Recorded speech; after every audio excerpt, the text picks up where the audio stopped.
Hello and welcome to All in Steelers Nation. I'm Stan Savran from the Pittsburgh Steelers Radio Network. Welcome to our time machine.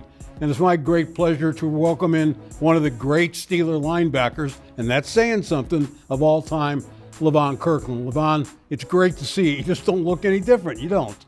Well, thank you for having me back, man. It's so great to be in Pittsburgh. It's great seeing you. Thank you. I appreciate that. Yeah. More to like about Pittsburgh than just me, but Yes. I appreciate that. You're drafted in the second round by the Steelers out of Clemson. And I wonder, first of all, what you thought about being drafted by a northern team. Well, actually, I wanted to be drafted by the Pittsburgh Steelers. I talked to Coach Cowher and the staff during the combines and, just doing the off season. In meeting with Coach Cowher, I thought he was a dynamic young coach that I wanted to play with. So my draft experience was, I was at my sister's home, and I didn't think I'd go in the first round, but I thought I'd go in the second round. And the pick came up, and I went in the bathroom, and I was like, they're gonna pick me, they're gonna pick me, they're gonna pick me. I went back to the kitchen table, the phone rings, and Charles Bailey, one of the scouts, he's talking to me, he said, because I'm from a small town, he's like, do y'all have cable TV in Lamar, South Carolina? I'm like, yeah, we got cable TV. He's like, do y'all have ESPN? I'm like, it comes with the package. And he said, man, congratulations, you're with the Pittsburgh Steelers. And I was so thrilled. I really was. I thought that Coach Cowher was going to be a big impact for the Steelers, and I was glad that I was his second round pick. Well, he certainly was, and so were you. I wonder if you thought about the linebacker fit, given the reputation well earned by previous Steeler linebackers, some of the greatest players of all time. And I wondered if that entered your consciousness when you were drafted by the Steelers. Absolutely. And especially when I got here at Pittsburgh, it was something that was always on my mind. And I was changing positions because at Clemson, I played more of a defensive end, outside linebacker, and then they moved me to inside. And I really did not know exactly what I was doing. I was just like, just run to the ball. If anything, just run to the ball. And, of course, I got better at it, and I ended up starting my second year.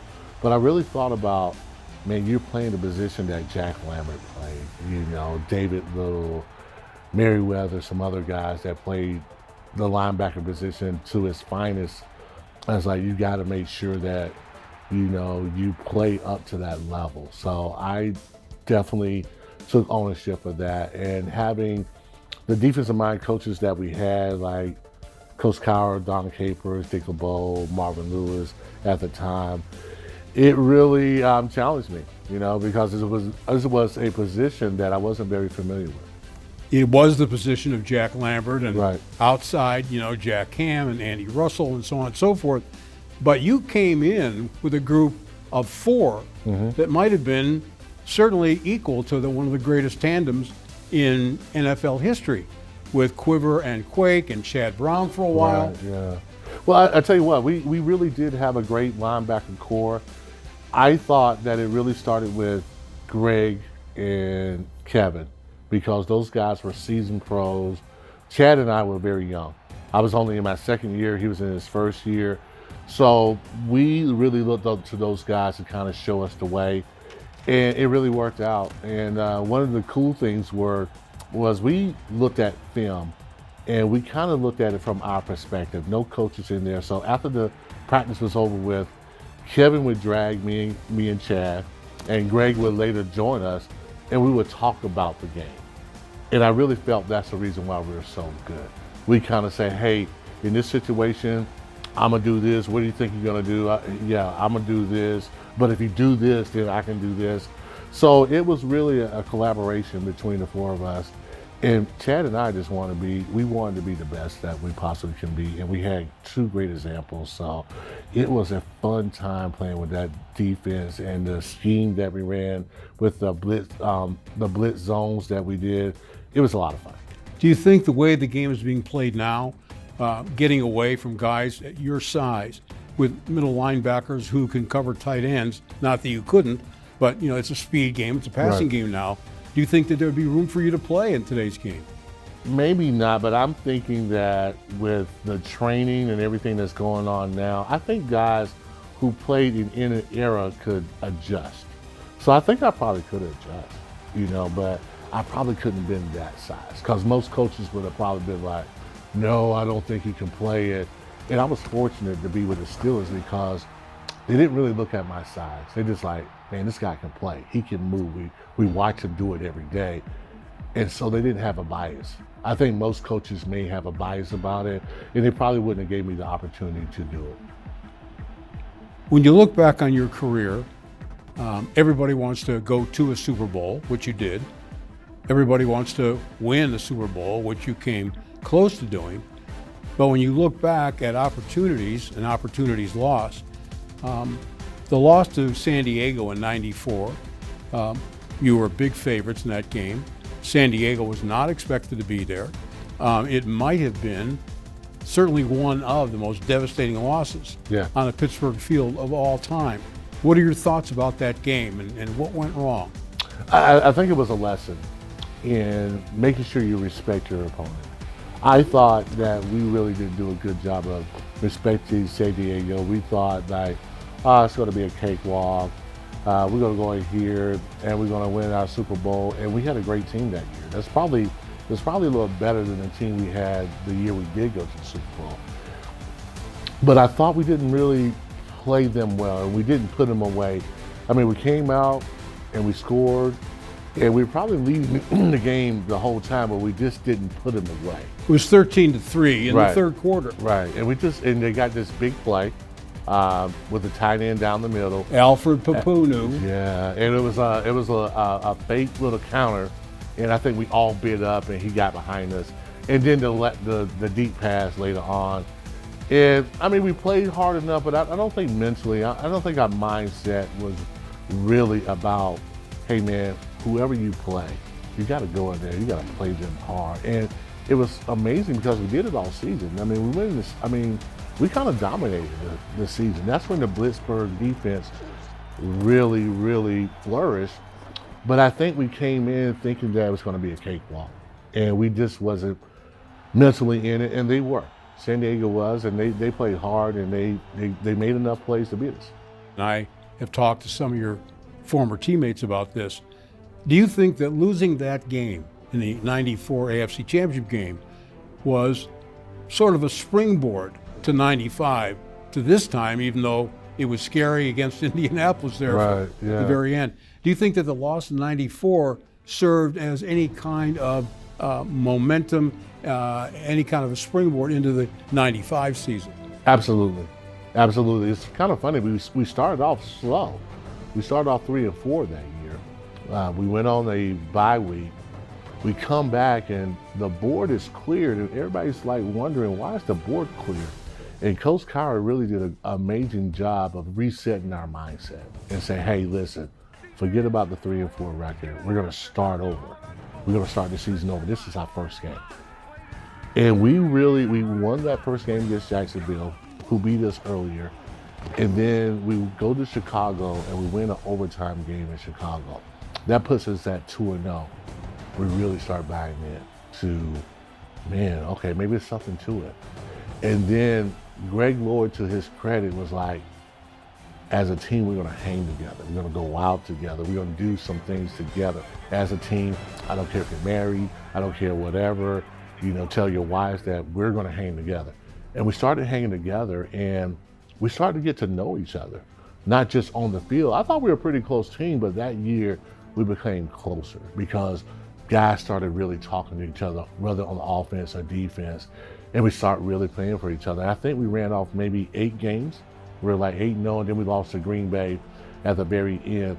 And then when we got to the playoffs, we were just like, we are going to the Super Bowl. I don't care how we get it done. And that Indianapolis game was really, it tested our will because they came in, they played hard. We didn't take them for granted this time around though. And it was 4th and 3, and we were like, how ironic. It was like, man, it's like San Diego again. We get that. And I think it was just really no stopping us. And I think that experience from '94 really helped us out in '95. Can you vividly recall where you were on the field when Jim Harbaugh unleashed that Hail Mary that was a prayer that was almost answered? Yeah, I was on the sideline. We were in the dime package, which is our third down package, which one linebacker, 6 DBs, and I was on the sideline. And when I saw that ball go in the air, I was like, oh my God, please, oh Jesus. I won't ask you for anything else, but let's make sure we knock the ball down. And when it first happened, I didn't really see it. And when it came down, I'm like, oh my God, he caught it. He caught it. And then I saw our guys doing that, and the referee was on top of it. And when he did that, man, you talking about glory. You talking about touching your heart, because as a kid, you always think about going to the Super Bowl. And actually doing it is an amazing feeling. Let's continue with that. So the exaltation is great. Exercising some demons. Now you're on the way to Phoenix Right. to play the Cowboys. What was it like just the week leading up to the Super Bowl in Phoenix and actually stepping on the field even before the first play? It was amazing. And really it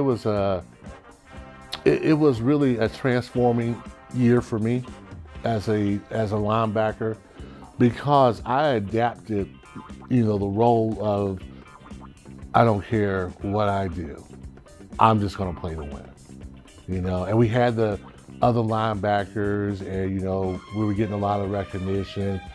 And I felt like for myself, I was a guy that kind of did some of the dirty work as an inside linebacker. And I was just like, you know what? I just want to win. I don't care. I don't care if I make one tackle. I just want to make sure that I help our team win. And that was my attitude going in. And I really felt that we're going to win this thing. We're going to win. My mindset was ready to win it. And I remember just walking out and just knowing that you're the only show in the world, that everybody's watching you. I mean, all across the world, even the casual fans, even fans that are not really, even people who are not really fans, they're going to watch you. And I'm from a small town. And I just wanted to represent my small town, my mother and father, in a great way. And it was glorious, man. I had a great time. I was a little nervous when it first started. I think I messed up the first play. That's when Emmett got the 21-yard run.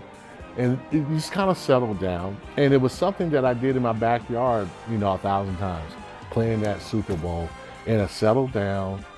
Well, speaking of your experience in the Super Bowl against Dallas, you had one of the more memorable plays when you took down Hall of Famer Troy Aikman.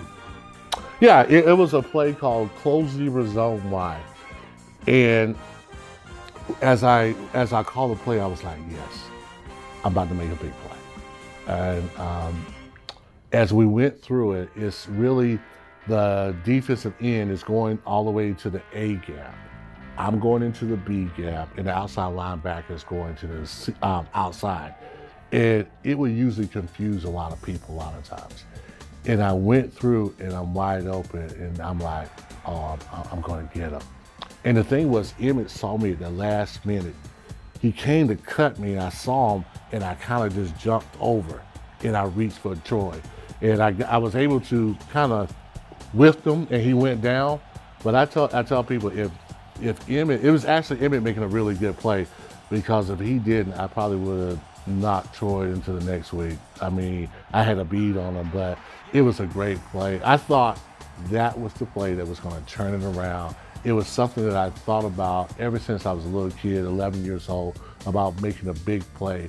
And once Coach LeBeau called that play, I was like, I'm about to make a big play. It's about to happen. And it did. It didn't happen the way I thought, but it was kind of dramatic in a lot of ways, because I had to jump over. I kind of swiped at him, and he kind of failed. And it was just a big play, man. And I thought, like, yes, this is a play that's going to turn around. I even thought, like, man, I might even get the MVP, but that's another story. We didn't quite get there, but it was a big play, man. I really enjoyed that play. It's one of my favorite plays.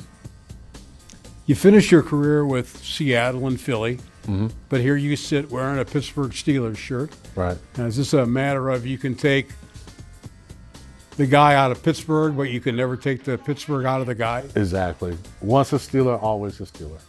It's just, it's just a matter of fact. It's just the law. You know, once you come to Pittsburgh, no matter where else you've been, you're a Steeler. There's something special here. They do it a little differently, you know, and you got to credit the Rooney family for that leadership up top.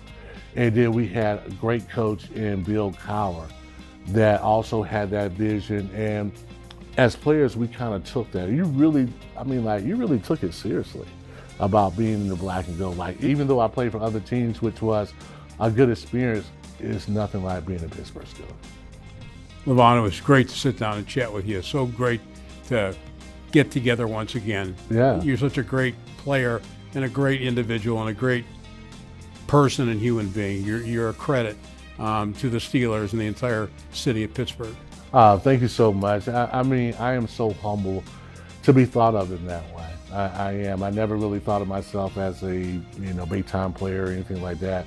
But to be said that, man, Levon Kirkland is one of the best linebackers who ever played at Pittsburgh, that's saying a whole lot. So, the fans, you guys are beautiful. The Rooney family, they were beautiful. I'm just glad. I was just blessed to be here. And thank you guys for interviewing me. It was great talking to you again. My pleasure. Thank you. All my pleasure. All right.